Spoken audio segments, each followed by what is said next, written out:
أعوذ بالله من شرور أنفسنا وسيئات أعمالنا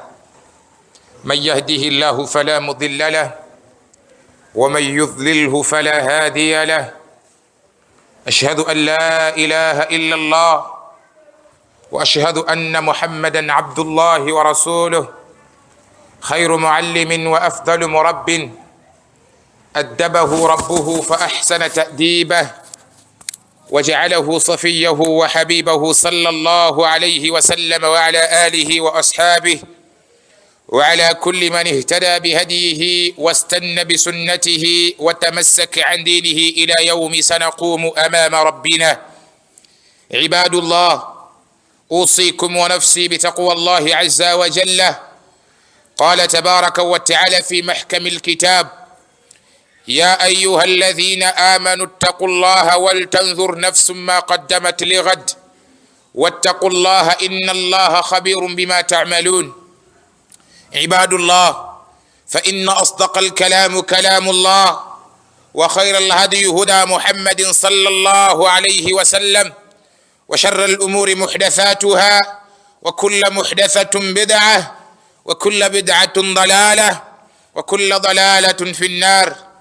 متنا مجفقا الله سبحانه وتعالى تمسب الله تبارك وتعالى إلى أن تمواجه إلى السكسة سلبيغاني من بيكون نبي وفي محمد صلى الله عليه وسلم. كتلو مويو غوانغني جموك تي الله تبارك وتعالى بانغا دي نبدو الله ببتيبا. أوصيكم ونفسي بتقوى الله عز وجل.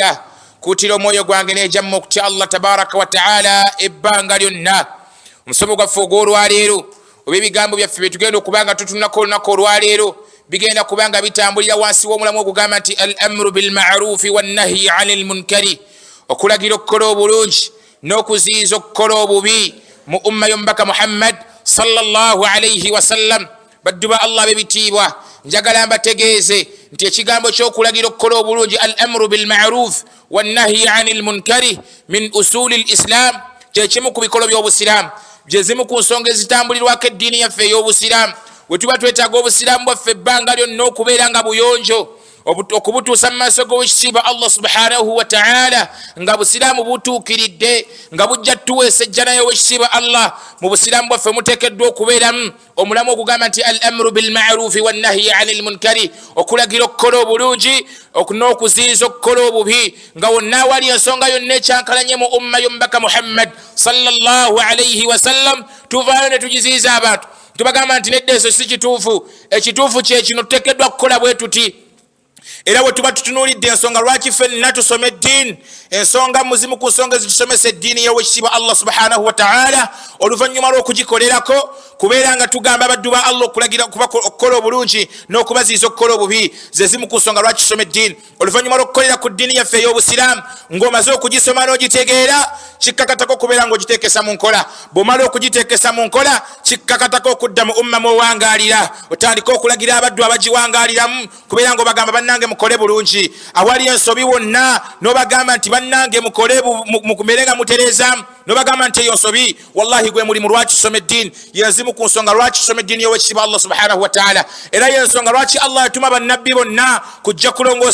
kulongoosa nsi, kubagamba nti bannange kino kye kituufu mukikole, kubagamba nti bannange ekyo kye muliko kikyamu mubeere nga mukireka. Gwe tunulira omubaka Muhammad sallallahu alayhi wasallam, Allah yamutuma, kumutuma yamuwa obubaka gy'ategeeza abantu la ilaha illallah, agenda okutuuka mu nsi, agenda okutuuka abantu bazze okugamba la ilaha illallah, olwedde nga bo balina entegeera eyaabwe gye baali balina, baali bamanyidde okubeera nga basinza amasanamu. Naye Allah n'amutuma agenda obagambe nti ebyo baliko bye basinza si ebituufu, ateekeddwa okusinzibwa mu butuufu okusinzibwa Allah subhanahu wa ta'ala yekka.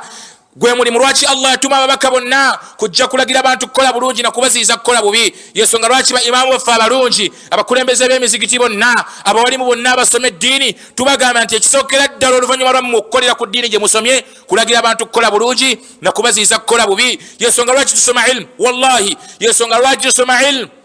abali bonna abalongoofu abatukulembera ensonga lwaki basoma ilmu oluvannyuma lw'okugikolerako kubeera nga batandika okulungamya abantu we baseeredde mu ddiini ya Allah subhanahu wa ta'ala bali mu kusinza bitali bituufu nga babateeza nga bagamba bannange asaanye okusinzibwa mu tuufu okusinzibwa ye Allah batandise okubaddaa mu ddiini batandise okuzuula mu ddiini y'owekitiibwa Allah abalimu nga bajja tugamba bannange awo nedda ekyo nedda sallallahu alayhi wa sallam siiba ekisomesa nabbi yatusomesa bw'ati yensonga lwaki tusoma eddiini y'owekitiibwa Allah subhanahu wa ta'ala kulagira kukola bulungi na kuziiza kukola bubi gwe tunuulira abalimu baffe abalungi abatukulembera omuli ibn batta al-ukbari alayhi rahmatu rabbul barriya mu bimu ku bye bamwogerako omuli sheikhul islam ayitibwa abu hamid ahmad ibn muhammad ad-dalawi bwe yali amukomentingako ng'ayogera ku muwalimu oyo ayitibwa ibn batta al-ukbari rahimahullahu ta'ala rahmatan wasi'a bimu ku bye yamwogerako mu kitabo ekiyitibwa sharhul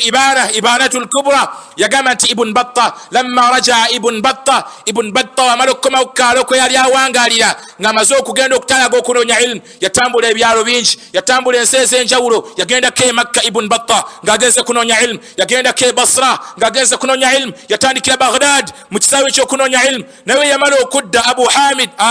hamid ahmad ibn muhammad ad-dalawi atugamba we yamala okudda ibn batta kukaalo kwe yali awangalira yagamba nti lazama baitahu 40 sana ibn batta yamala ewaka ewuwe okumala emyaka 4 yamala ku kitundu kwe yawangalira emyaka 4 naye kiki yali akola yali tali mu kuzannya teyadda mu kusuubula bal lam yura yawman minha fi suuqin abu hamidi atugamba nti ibn batta teyalabwako olunaku lwonna mu katale ng'agenze kutembeeya ng'agenze kutwala byamaguzi ng'agenze kubeera ng'asuubuuza emaali ye wallahi teyalabwako olunaku lwonna mu katale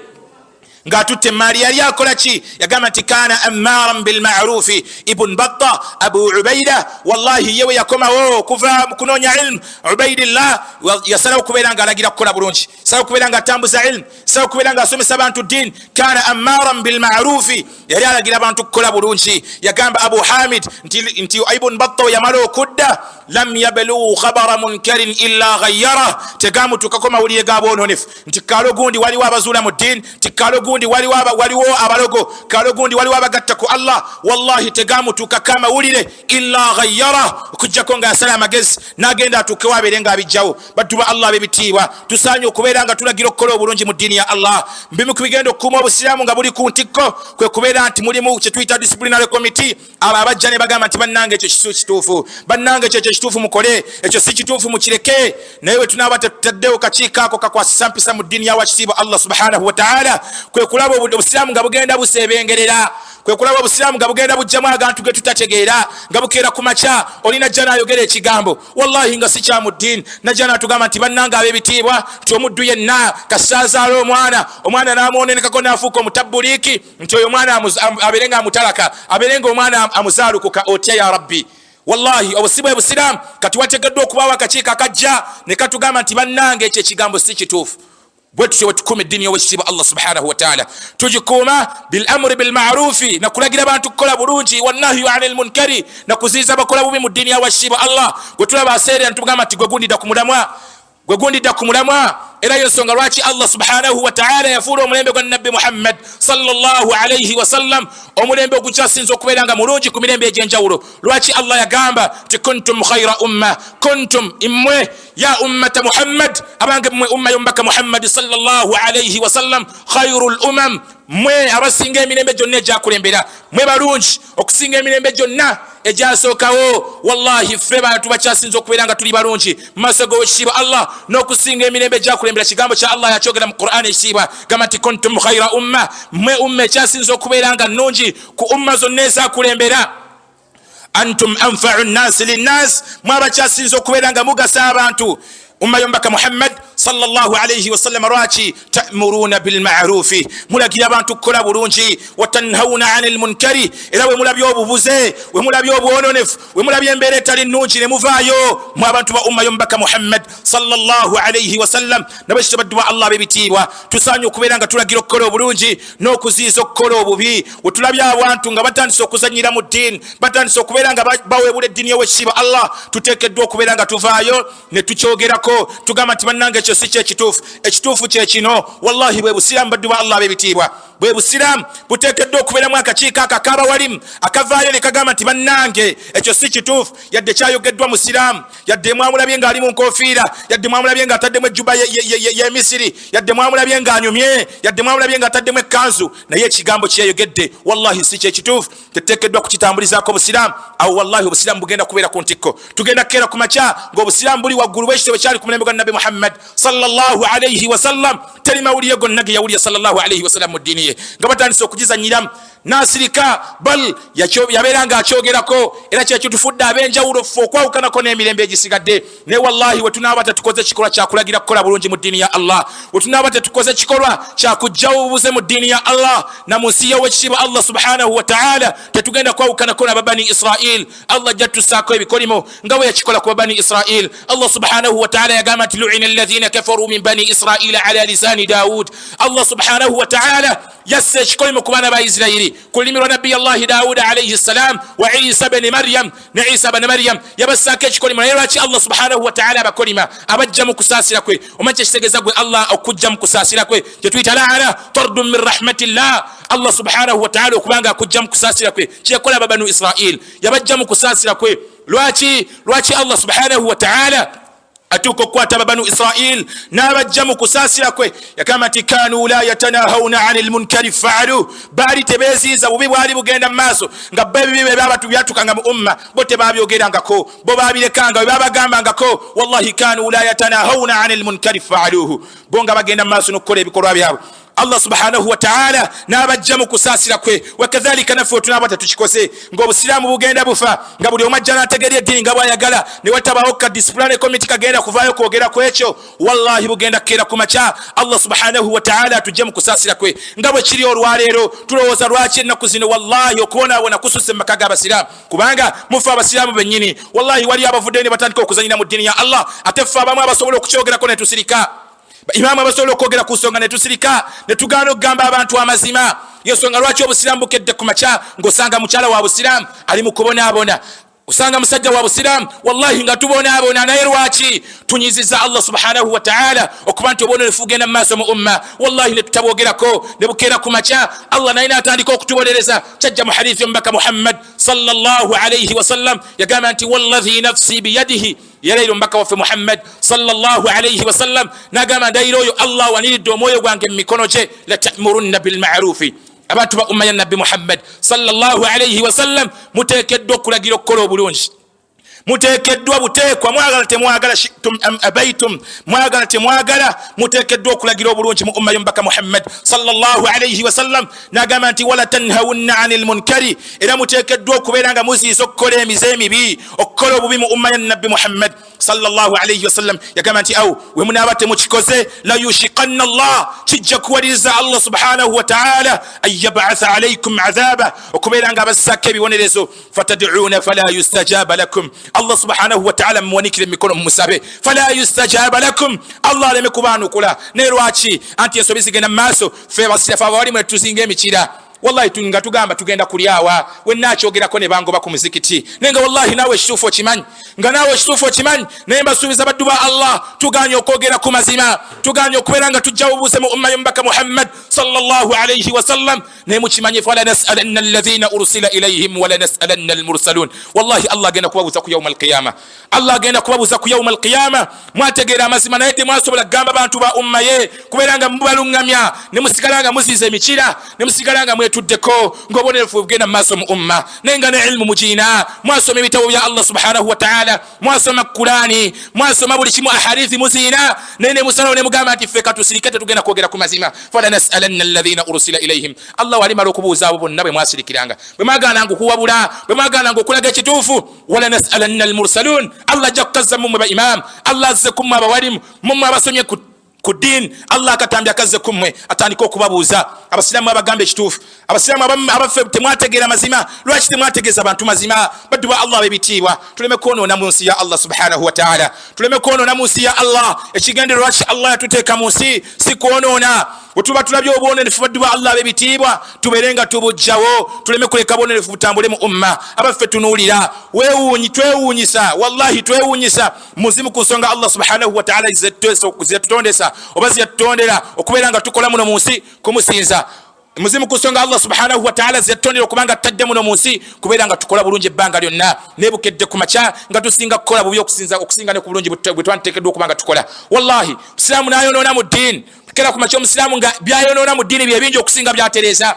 ng'ekituufu kyokka kyakola mu ddiini kwe kusaala essola yokka naye ng'ebisigadde byonna si byakola si yabisomeso mbaka Muhammad sallallahu alayhi wasallam n'abekibaddu ba Allah b'ebitiibwa gwe naali wano obuvunaanyizibwa bwo okukuuma eddiini ya Allah w'olabye obwononefu ne waabaani mugambye nti wallahi ekyo si ekisomeso mbaka Muhammad sallallahu alayhi wasallam aw we tunaaba tetukikoze la yushiqanna Allah kigenda kuwaliriza Allah subhanahu wa ta'ala an yab'atha alayna adhaban okubanga atussako ebibonerezo kigenda kuwaliza Allah wetunaba tetukikoze fena tugamba nti kasaba imaamu bebateekeddwa okukola ogwo we baba tebagukoze naffe ne tusirika naye ng'ekituufu tukimanyi Allah ajja tussaako ebibonerezo fatad'uuna fala yustajaba lakum Allah muwanikire emikono mumusabe Allah aleme kubaanukula Allah aleme kubeera ng'abaanukula yensonga lwaki abasinga tuli mu bizibu bye tulimu olunaku olwaleero ensangi zino osanga nga wallahi abasiraamu tubonaabona abasiraamu tutyoboola mu societies mwe tuwangaalira lwaki wallahi twafa batandikawo ensonga eyo anti ensobi zigenda mu maaso fe abasinga mu kifo ky'okuzijjawo tuwaana mpaane musajja oyo ayogera tuwaana bwononefu tunuulira ku wasaili al-i'lam baana babusiraamu be bajjudde ku mitimbagano naye nga naawe kennyini omusajja atudde wano olwaleero oli muzadde naye nga omu ku baana bo oba abamu ku baana bo be bali ku mitimbagano be batweyambululira naye nga wagaana n'okulagira okukola obulungi mu maka g'owangaalira wallahi nga ne mu maka gago wagaana okubeera ng'olagira okukola obulungi kati ogenda tukote mumaso g'ekitiibwa Allah ng'ako Allah akubuuza famire yo Allah agenda kubuuza ku famire yo baddu ba Allah b'ebitiibwa tuleke okubeera nga tuleka obubonerefu busaasane mu umma ng'ate ebiseera ebisinga butandikira mu maka gaffe ne bulyoka busaasaana Allah subhanahu wa ta'ala yagamba nti ya ayuha alladhina amanu abange mmwe abakkiriza qu anfusakum wa ahlikum naara mutiise emyoyo gyammwe ne famire zammwe muzitiise omuliro wallahi tulagira okukola obulungi nga tutandikira ddala mu maka gaffe onaasobola otya okwogera ku musajja mukulu gw'osanze ebweru onaasobola otya okwogera okugamba ku muntu yenna gw'osanze ebweru omugwira nga naawe mu maka gago abaana ababo bakulemye okubeera ng'otendeka bakulemye okubeera ng'obatendeka bakulemye okubeera ng'obateekateeka ogenda kufuna otya obuvumu obugamba ku baabalala nga ggwe ababo bakulemye baddu ba Allah b'ebitiibwa qu anfusakum wa ahlikum naara okulagira obulungi tutandikire mu maka gaffe bwatyo Allah bw'atugamba tutiise abantu baffe naffe kennyini twetiisa omuliro gw'owekitiibwa Allah subhanahu wa ta'ala kubanga omuliro gwa Allah waquduha nnaasu walhijara tegugenda kwokya nku gugenda kwokya abantu n'amayinja wemunaba mugayaliridde abaana bammwe nammwe ne mwegayalirira ne mugaana okutendeka abaana bammwe ne mugaana okulagira okukola obulungi mu umma ya Allah ne mugaana okubeera nga mulagira abantu okutereeza mu mbeera zaabwe ze beeyisaamu wallahi mukimanyi omuliro gwa Allah subhanahu wa ta'ala tegugenda kwokya mayinja temma subhanallah mukimanyi nti omuliro gwa Allah tegugenda kwokya nku nga gw'okuno ku nsi gugenda kwokya ffe bantu wallahi gugenda kwokya ffe bantu alayha malaikatun ghiladun shidadun la ya'suna Allah ma amarahum guliko zi malaika ezigukuuma zamaanyi wezina Allah wanazigamba nti gundi oyo muteekeyo wallahi tezigenda kwesikamu la ya'suna Allah ma amarahum tezijemerangako Allah mu ekyo kyabaziragidde wayafaluna ma yu'marun zikola ebyo Allah byaziragidde kati gwe gaana okubeera ng'olagira okukola obulungi gaana okubeera ng'otiisa abantu ba famire y'omuliro gwa Allah gaana okubeera ng'otereza amakaago gaana okulagira okukola obulungi gaana okuziyiza ebitambula obubi mu umma wallahi Allah subhanahu wa ta'ala agenda kuteeka muliro malaika za Allah tezigenda kwesikamu nga zikwata okukasuka muliro gwa Allah subhanahu wa ta'ala nabekibaddu Allah b'ebitiibwa omulamwa gwaffe al-amru bil ma'rufi wan nahyi 'anil munkar kulagira kukola bulungi na kuziyiza kukola bubi mbagambye baddu ba Allah b'ebitiibwa eyo nsonga buvunaanyizibwa buli ku buli musiraamu yenna buli alaba nga obusiraamu butandise okusebengerera ng'olina ky'omanyi ku ekyo ekigenda mu maaso tukusaba vaayo kyogereko ate oba tosobodde kukyogerako yenna avuddeyo okukyogerako tomulaba bubi bukedde ku makya nga ffe tusirika nga ate tukimanyi nti ebyogerwako bye bituufu wallahi ne tusirika ne tugaana okuvaayo okubyogerako ate abavuddeyo okubyogerako ne tubalaba bubi gundi oyo ye bw'atyo muganya okubyogerako mubimanyi naye mubikola naye ate ne mulaba nga ababyogeddeko ate babawunyirira bubi babalabikira bubi baddu ba Allah. Lwaki limadha antum, lwaki mmwe baddu ba Allah bebitiibwa mbakuutira bwe mbanga muganya okulagira okukola obulungi n'okuziyiza empisa ebi mu umma y'omubaka Muhammad sallallahu alayhi wa sallam. Yenna abanga avuddeyo bannange temulaba bubi, yenna abanga avuddeyo temulaba bubi, abeera mu kugondera tteeka lya Allah subhanahu wa ta'ala, ali mu kuteekesa sunna za mbaka Muhammad sallallahu alayhi wa sallam mu nkola, kubanga nabbi waffe Muhammad sallallahu alayhi wa sallam yagamba man ra'a minkumul munkara, yenna alabye ensobi yonna, yenna alabye ekibi kyonna nga kikolebwa n'okiraba n'ojulira ku kyo n'ogamba nti yino ensobi ekolebwa mu umma y'omubaka Muhammad sallallahu alayhi wa sallam, yagamba nti falyughayyiruhu biyadihi, gigisewo mukono. Woba osobola okukiggisawo mukono gijeewo, fa in lam tastati', naye oba naabanga tosobodde ng'olaba tolina busobozi bwa kukiggisawo mikono, fa bilisaane, kyogereko gamba nti eyo nsobi mukulu girekeraawo, mugambeko gamba nti fa in lam tastati', woba tosobodde kukyogerako fa biqalbi, kyesirikire kireke ku mutima, kireke ku mutima, fadhalika adhafu liman, naye nagamba nti ate okukisirikira okukireka ku mutima, dhalika adhafu liman, buba bukendeefu bwakukkiriza. Abawalimu baffe abalungi bwe baba batusomesa ku hadithi eyo batulaga nti mu kugiteekesa mu nkola tutandikira gyesembera, tusobola okulaba ensobi mu umma ng'eguddewo ne tusooka tugisirikira, tulabe oba ono gundi yakikoze ategeera oba yaseeredde buseeresi, ne tusooka tukulindiriza ne tusirika. Nikagenda akaseera wogiddamu ne tugamba ono nno yali taseeredde, ne tujja ne tukugambako.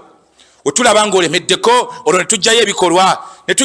bwe tuteekesa mu nkola ahadithi eyo okusinziira ku balimu baffe batunyumiza. Nabekyo baddu ba Allah b'ebitiibwa, igwe ku ebyo ebisatu okola ki? Abamu muffe tusinga kusirikira. N'ensobi ennene wallahi ne tugisirikira, n'ensobi ennene ne tukikola ki? Ne tugisirikira. Nemwe kyemulowoozanga okukuuma empisa, kyemulowoozanga okukuuma emirembe mu umma, okubeera nga musirikira ebyo ebigenda mu maaso ebikyamu, wallahi buba butiitiizi na butakuuma ddiini ya wakitiibwa Allah subhanahu wa ta'ala, kuba nabbi agambye okusirikira ensonga yonna enkyamu egenda mu maaso mu umma. Wallahi dhalika adhafu liman, buba bukendeevu bwanzikiriza. Imaani ye bayakkekwa, gwalaba ensobi yonna ng'egenda mu umma n'otasobola kuyimirira mu maaso go yagikola kumugambako anti lwaki, anti ye imam. N'otasobola kuyimirira mu maaso go yagikola kumugambako anti ki, anti ye muwanika w'omuzikiti, ye chairman w'omuzikiti, namugambako nti anze nange ndi ma'muuma. Wallahi oli mutiitiizi. Dhalika adhafu liman, obwo bukendeevu bwanzikiriza baddu ba Allah b'ebitiibwa. Yenna alabye ensobi yonna ng'ekolebwa, buvunaanyizibwa bwo okugijjawo, onaaba tokikoze, Allah subhanahu wa ta'ala agenda kukubuuza ku yawma alqiyama. Allah subhanahu wa ta'ala agenda kukubuuza ku yawma alqiyama. Baddu ba Allah, mukuno omulyango gw'okulagira okukola empisa ennungi n'okuziriza emize emibi egigenda mu umma, n'okuziriza okukola obubi mu umma y'omubaka Muhammad sallallahu alayhi wa sallam, kijja ne mu mbeera efaanaganako bw'eti yenna. Wallahi kekakutana ngo ina aya yonna gye wategera mu Qur'an n'ogitegeera amakulu gaayo nga imaamu wabeera wano nga atusaaza n'agisoma otegeera kyategeeza. Nga imaamu buli wasoma aya yonna mu Qur'an wallahi otegeera kyategeeza, n'olaba kyonna ekikolebwa nga kiri mu makulu ga aya eyo gy'otegeera n'otakijjaawo, wallahi yawma alqiyama ogenda kubeera ng'ovunaanibwa. Simanyi wa point etegerekesi, yenna ayina aya yonna gye wategera mu Qur'an nga wategeera amakulu gaayo, nti bannange obulyazaamanya buli haram, nti bannange okulya riba kuli haram, n'ogitegeera nga buli yenna asoma wano mu maaso go, buli ajja wano mu maaso go imaamu n'asoma aya eyo, otegeera nti kati ategeezezza nti Allah yatuziiza okulya riba, Allah yatuziiza obubbi, Allah yatuziiza okumugattako, Allah yatuziiza okuloga, nga gwe oba okitegeera. Kati buli bwolaba yenna aloga, buli bwolaba yenna alya riba, ng'amakulu ago gajja mu aya gye wategeera, wallahi n'otamugambako ogenda kuvunaanibwa mu maaso g'ekitiibwa Allah subhanahu wa ta'ala. Nabbi waffe Muhammad sallallahu alayhi wa sallam yatuuka n'okugamba nti ballighu anni walau bi aya, tuusa ne weba aya emu bweti nga gy'otegedde. Bwe kasolaba agigwamu mugambe gundi kusinziira ku aya gye nasoma, wallahi ekyo kikyamu. Bwetyo tujjawo bononefu mu umma, tetwetaaga kusooka kukuŋŋaanya ilmu, kuweza bitabo. Gwe kati niko otegeddaako, Allah agenda kukakubuuzaako buli we kakolebwamu mu nsobi nga gwe akategeera akamanyi wooli. Ne bwabeera imaamu jangu mu mbeera ya kumwebuuzaako, ne bwabeera qadhi musemberere mu mbeera ya kumwebuuzaako, mugambe nkulabye okola bwoti. Naye eriyo aya gye twasomako, Sheikh yatusomesa ku aya eno bweti, wallahi tugenda kulaba ng'obusiraamu bugenda butereera. Qadhi naye ajja kweteeza agambe olaba omuntu naye akirabye, olaba nono naye akirabye, newe tunaba tetukikoze obusiramu bugenda busebengerera bwe butyo bugende nga buggwawo bukere ku makyanga obusiramu mu ddiini tulina kifaananyi nga tulina bifaananyi nga amateeka ga Allah tegakyakola, nga amateeka ga Allah subhanahu wa ta'ala tegakyakola, nti nga twaganaasa tetwakyagala galamuzisa tetukyagala gateekesa mu nkola. Baddu ba Allah b'ebitiibwa mbasaba nga neesaba wallahi tukuume obulungi bw'eddiini, tuziyize abaddu bonna abakola obubi mu ddiini y'owekitiibwa Allah subhanahu wa ta'ala. Wetunaba tukikoze tugenda kusinkana Allah waffe tabaraka wa ta'ala nga tuli mu abo abagenda okusanyusibwa n'ekyengere kijjana, naye wetunaba tetukikoze bangi muffe tugenda kusinkana Allah nga twesanga mu muliro, nga tuli mu muliro gwa Allah. Twebuuze lwaki anti ffe obwonenefu bwagendanga mu maaso nga ffe tulaba nga n'ekigambo n'emimwa tugiina egyali kisobola okwogera ku nsonga eyo, naye ne tusirika kibattaka ne kigenda mu maaso, naye nga naawe olina ilmu, olinayo kumanya kwekyo. Bangi mu bo bali azaamanyiziddwa, naye nga abamu muffe tumanyi naye ne tusirika tugamba nze bayinza okunzitira obwereere. Nze sijja kgenda mu nsonga ezo, kasita imaamu yazirimu, kasita watwale kasita naye ng'olaba obwonenefu bugenda mu maaso. Omusiraamu ali azaamanyizibwa, omusiraamu emaali yegenda, naye nga naawe ekituufu okimanyi. Wallahi nozinga omukira, sawfa tusaluna amaama Allah, tugenda kubuuzibwa mu maaso g'ekitiibwa Allah subhanahu wa ta'ala. Baddu ba Allah b'ebitiibwa nabekyo, baddu ba Allah b'ebitiibwa mbasabanga nange neesaba okubeera nga wonna we tulabye obubi tukole ki? Tuterezeewo. Buli wonna olabye obubi nga bukolebwa, wallahi tuterezeewo. Buli wonna olabye ensobi yonna nga ekolebwa, bannange nkusaba terezaawo. Mukaseera mbagirawo nga wakagiraba, terezaawo. Mugambire omugambe nti wejjeeko omusango, yamanyi bw'anaatereza alhamdulillah, bw'anaagaana igwe wejjeeko omusango, naye onaaba tomugambye kandi gwamu mu maaso eyo ng'osinkanye Allah subhanahu wa ta'ala. Naye baddu ba Allah b'ebitiibwa nakulwafu olwaleero omulamwa gwaffe tuli kutambulira ku nsonga egamba nti bannange okulagira okukola obulungi n'okuziyiza okukola obubi mu ddiini y'owekitiibwa Allah subhanahu wa ta'ala. Nkiddamu abaakayingira twagambye ekigambo okulagira kukola bulungi na kuziyiza kukola bubi ze zimu ku nsonga lwaki tuli basiraamu, era ze zimu ku nsonga lwaki Allah subhanahu wa ta'ala yafuula umma y'omubaka Muhammad sallallahu alayhi wa sallam nga umma yanjawulo. Netugamba nti ze zimu ku nsonga lwaki ffenna abali wano tujja mu darusu zino, tujja mu jjuma okuwuliriza ebigambo bya khatib, nti kino kye tuwulidde tugende tukikozeseeyo ebweru okubeera nga tujjawo obwononefu mu umma, okubeera nga tujjawo obwononefu mu umma. We tunaaba tetukikoze, baddu ba Allah b'ebitiibwa, tugenda kuba tuli basiraamu naye nga mpewo, tuli basiraamu mpewo. Ebyokufa abatakimanyi nti bannange obwenzi buli haramu. Abaffe gye tuwangaalyeyo temumanyi benzi gye bali. Wali omusinkanyeko n'omubuulirira n'omugamba nti bannange obwenzi buli haramu, oba bamukuffe twasalawo okuzimba maloogi kusapootinga bwenzi. Abaffe mmwe mukoze muli muki? Mbeera kiggwa atudde wano gy'otaddewo okuziyiza obwononefu obugenda mu maaso. Abaffe abazuula mu ddiini ya Allah temubamanyi. Abamukuffe nga tusula nabo, abamukuffe nga nabaŋŋanda zaffe, naye wali otuddeyoko ku buvunaanyizibwa okumugambako. Gwe mugambeko bugambi, mugambe ekyo fulaani, wallahi si kyekituufu. Eyo si yali enkola ya nabbi waffe Muhammad sallallahu alayhi wa sallam. Gwe kyejjeeko ogw'omusango gute gw'olisinkana Allah olifunawo otandikira. Abaffe abalogo, abagenda mu shiriki, abaffe tetubalaba, abagatta ku Allah subhanahu wa ta'ala, abalina irizi bangi mu bonga, bangi baziina nga naba mu mikwano gyaffe, naye twagaana okubagambako ne tubaleka ntubagamba nti abakole byabwe, nze kasita sigiina. Wallahi ekigambo ekyo kyokka kiriko emiggo mu maaso g'ekitiibwa Allah. Mugambeko gwe kyejjeeko, yamanyi oba anaatereeza, yamanyi oba taatereeze, naye nga ggwe omugambyeko wejjeeko omusango, mugambe nti muganda wange ow'ekitiibwa Allah yaziiza shiriki. Akantu ako koosirye mu kiwato tekalina kyonna kikasobola kukukolera, yekka asobola okukukolera ebisembayo n'ebisooka ye Allah subhanahu wa ta'ala. Tokeesigamira Allah yekka, gwe teesigamira mu butuufu bw'okwesigamira. Gwe sirika tambula genda, yamanyi oba anaakyusa, yamanyi oba taakyuse, biba bisigalidde gy'ali,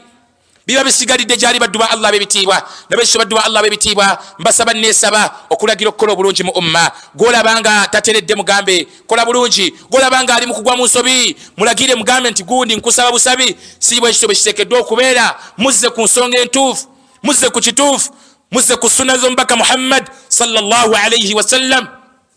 kuba ekituufu kiri nti Allah subhanahu wa ta'ala yagamba ti wama kana limu'minin wala mu'mina tekigwanira eri mukkiriza yenna musajja kaabe mukkiriza mukyala idha qada Allah wa rasula nga Allah subhanahu wa ta'ala akoze okusalawo konna mu nsonga yonna mu ddiini oba omubaka Muhammad sallallahu alayhi wa sallam nga alina ensonga yonna gyatuteekedde mu ddiini n'atugamba nti bwetyo bwe muteekeddwa ogikola tekigwanidde eri mukkiriza yenna musajja kaabe mukyala nga nabbi waffe Muhammad sallallahu alayhi wa sallam ne Allah tabaraka wa ta'ala nga bakoze okusalawo konna mu ddiini an yakuna lahumul khiyara min amrihim okugamba nti nze kandeko ebyabe tebalina kye baŋŋamba Kulaani eŋŋamba ki ye nabbi aŋŋamba ki ye n'agenda n'alondawo ebibye wallahi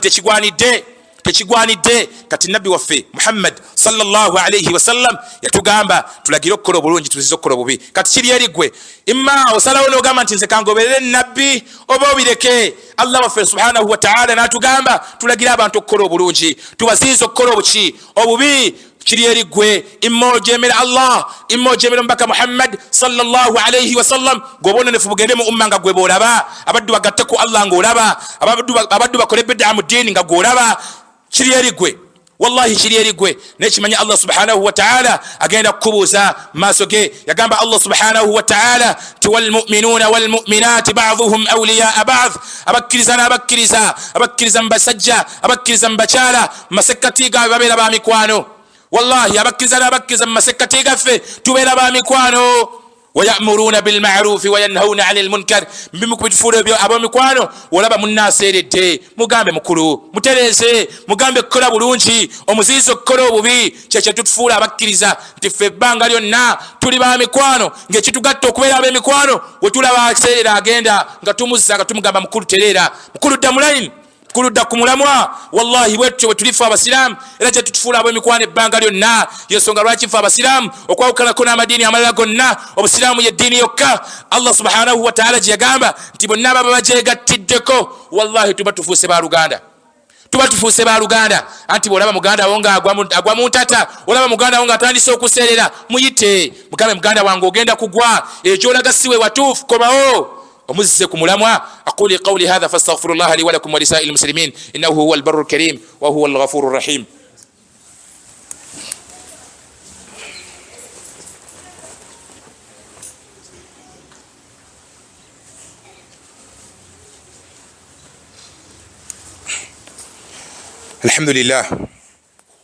الحمد لله الذي أتم علينا النعمة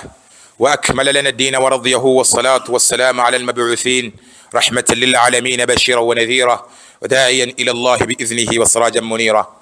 كان فوني كده بيجامو بيانجي بدو الله بيبتيوا تديو تلاقيو كولو بلونج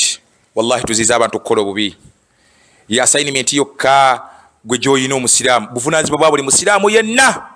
buli wola baserera okumuzza buli wola baserera muzze wallahi buvunaanyizibwa bwo wona abato kikoze fa alaik wona kikoze fa alaik nekimanye niwo basigwa kikoze kasito kijulira nolabo omusiramu uya ayingira ssabo nti ye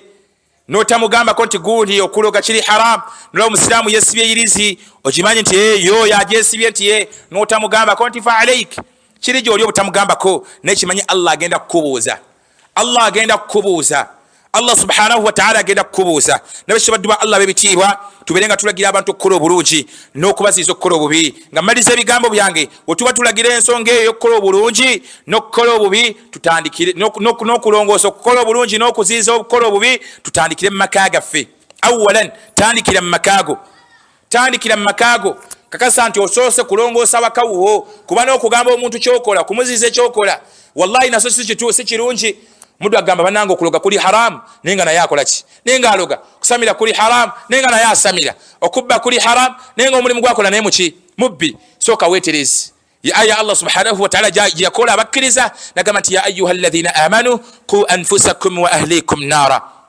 tiso moyogo family yo batiso muliro gwa Allah subhanahu wa ta'ala weesokereko gwe wamala okutegera nti kati gwoteredde soko deri family yo nkola ba imamu bonna nkola abalimu bonna kisi ndi muwali munyimirako mu maaso g'abasiraamu okubako kye mbagamba wallahi tusooke tulongoose emyoyo gyaffe tulongoose famire zaffe tutereezeeyo wallahi niwe tunajja mu maaso g'abasiraamu okubako kye tugamba bajja tukiwulira niwe tunaabanga naffe bye tukola oba bye twogera nga bye twogera si bye tukola nga sibe byetwogera sibe tukolaki abasiraamu tebagenda tuwuliriza abadan era bajja kusirika bakutunuulire bagambe omusiraamu imaamu ayogedde naye badde eyo batandika okugeya naye imaamu yagambye bwati naye abaana be imaamu atugamba okwebikkirira abaana be tebebikkirira imaamu atugamba bwati imaamu atugamba bannange abakyala baffe tubagambe bambale bulungi mukyala we asiiba azunga mu kiyunga muno ngaali ayambadde bummini wetunaaba tuganye baddu ba allah bebitiibwa nga tetukikoze wallahi billahi tallahi uqsimu billahi alaikum abantu tebagenda tuwulira ebbanga lyonna gwe naayagala abantu bakuwulire ayagala abantu bakuwulire oli watwale buli kiisa alina ekisiibwa kyonna misikini ze siina kyendi nebyembagamba bigambo bya allah subhanahu wataala ze siina kyendi n'okusoma nyiza okuba saasoma siina kisiibwa kyonna mu umma siina kyendi kyonna nebyenkugamba bigambo bya allah nkusaba biwulirize yenna atuusa kyatuusa kusaba sooka weetereze kakasa nti kyogenda okwogera naawe okiri kakasa nti kyogenda okwogera naawe okikola ki okiri famire yekiri awo ne bwonajja mu maaso gaffe ojja tugamba tugambe wallahi owetwale yayogedde ebigambo byennyini byeyayogedde oba olina famire yewe biri newe naavangayo abantu oba ne batunula ku vidiyo zo ne bagamba seeka wetwale lyegindi yagambye bwati naye maama abaana be nedda wallahi bagenda kutogwanga tebakyakuwulira oyogere bingi naye nga byogera byebituufu naye nga tebakuwulira lwaki igwe wagaana okubiteekesa mu nkola nabagambye kano kammalize na kano wetuba tuteekesa mu ilmu wetuba tusoma ilmu ekisookera ddala tukakatako okubeera nga tuginoonya oteekeddwa okunoonya ilmu bw'omala okuginoonya esooka kufuga gwe olina kusooka ogiteekese mu nkola gwe binafsik gwe nga gwe era wetuba tutunuulidde amasailu ana tulinamu al ilm okusoma erimu n'ogisoma n'ogitegeera bw'omala okugitegeera al amalu bihadha al ilm kugiteekesa muki kugiteekesa mu nkola netuuka tugenda ku kyokusatu addawatu ilaihi kugikowulirako abasiraamu kugikowulirako abantu kutandika okulagira abantu okukola obulungi n'okubaziza okukola obubi mu ddiini y'owekitiibwa allah subhanahu wataala naye nga gwosoose kwetereza wallahi ge masailu ana amasailu ana oteekeddwa okuba nga ogayina then newajja amasala agasembayo asaburu ala al adha fihi kati olwo n'ogumiikiriza byonna ebinyiiza mu daawa niwe bakuvuma niwe bakola ki n'ogamba nti kati ngumiikiriza naye nga wasoose n'osoma wamaze okusoma kyakubiri n'oteekesa mu nkola ilmu gwe olina kusooka kugiteekesa mu nkola tolina kyogenda tugamba sheekh tukuwulirize togenda tugamba kuva kusamira nga gwasamira togenda kutugamba kuva kukwabya balongo nga gwe naawe wayabya abaki ababo togenda kutugamba kuva ku bid'a nga naawe oli ku bid'a togenda tugamba kigambo kyonna wallahi tukuwulire okujjako nga naawe omaze kukiteekesa muki mu nkola togenda tubulya bubi bid'a nga naawe oli mula bid'a togenda tubulya bubi bulimu kugatta ku allah nga naawe kyekimu kyekyo kyokola togenda tubulya bubi bulimu kukola bubi mu ddiini nga naawe okola bubi muki mu ddiini alamalu bihadha alilm kuteekesa mu nkola erimu eyo kati akokusatu ne kajja addawatu ilaihi kukoola abantu obategeeza ekyo kyewasoma kyokolerako kukoola abantu obategeeza ekyo kyewasoma kyokolerako wallahi kati awo netukuleta ku masala agokuna asabru ala al adha fihi netujja netukuwumbawumba netukugumyagumya netugamba nti bannange gumiikiriza daawa bwetyo ebinyiiza bibeeramu ebisomooza bibeeramu gumiikiriza اللهم صل على محمد وعلى آل محمد كما صليت على إبراهيم وعلى آل إبراهيم إنك حميد مجيد وارض اللهم عن الأربعة خلفاء الراشدين خصوصا منهم أبو بكر وعمر وعثمان وعلي وعن 6 بقية من أصحاب الجنة اللهم أعز الإسلام والمسلمين وأذل الشرك والمشركين ودمر أعداءك أعداء الدين واحمل حوزة الإسلام يا رب العالمين اللهم لا تدع لنا في مقامنا هذا ذنبا إلا غفرته ولا هما إلا فرجته ولا دينا إلا قضيته ولا حاجة من حوائج الدنيا إلا قضيتها يا أرحم الراحمين اللهم أرنا الحق حقا وارزقنا اتباعه وأرنا الباطل باطلا وارزقنا اجتنابه اللهم أرنا الحق حقا وارزقنا اتباعه وأرنا الباطل باطلا وارزقنا اجتنابه برحمتك يا أرحم الراحمين اللهم اقسم لنا من خشيتك ما تحول به بيننا وبين معصيتك ومن طاعتك ما تبلغنا به جنتك ومن اليقين ما تهون به علينا مصائب الدنيا اللهم متعنا بأسماعنا وأبصارنا وقوتنا أبدا ما أبقيتنا اللهم اجعله الوارث منا اللهم اجعل ثأرنا على من ظلمنا وانصرنا على من عادانا ولا تجعل مصيبتنا في ديننا ولا تجعل الدنيا أكبر همنا ولا مبلغ علمنا ولا تسلط علينا من لا يخافك فينا ولا يرحمنا اللهم آت نفوسنا تقواها وزكها أنت خير من زكاها أنت وليها ومولاها برحمتك يا أرحم الراحمين أقم الصلاة إن الصلاة كانت على المؤمنين كتابا